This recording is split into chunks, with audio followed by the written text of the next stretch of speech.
चलिए दोस्तों, मैं आप लोगों के सामने बहुत ही सुंदर एक बेटी विवाह की फिर से लेकर आई हूँ। तो आप लोग लास्ट तक जरूर सुनिएगा और अच्छा लगे तो एक लाइक शेयर कमेंट करना ना भूलिएगा। तो चलिए मैं सुनाती हूँ आप लोगों को। बेटी की माया बीच रोवे मोतिया बरन ढूरे लोर, मोतिया बरन ढूरे लोर।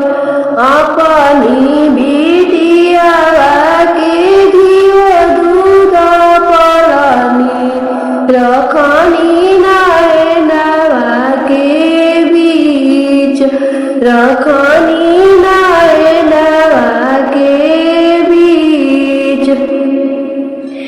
जेरी दिन बेटी मोरे हुई है पराई, कौना विधि राखब प्राण, कौना विधि राखब प्राण।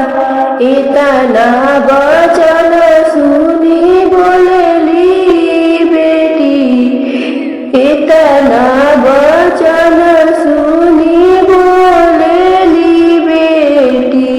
सुना मैया मोरी एक बात, सुना मैया मोरी एक बात। के मोरे आमा होई हन जई हन, के लिए सुधिया हमार, के लिए सुधिया हमार। नौआ बारी पुतर बेटी आई हन जई हन, बहियाली रे सुधिया तोहार। राम रसुया बैठी भाभी सोहागी, ननद रजलिए खाड़। के मोरे भाभी हो आई हन जई हन, के लिए सुधिया हमार। ना भेजबो ननदो हो नौआ से बरिया, ना भेजबो भैया तोहार, ना भेजबो भैया तोहार।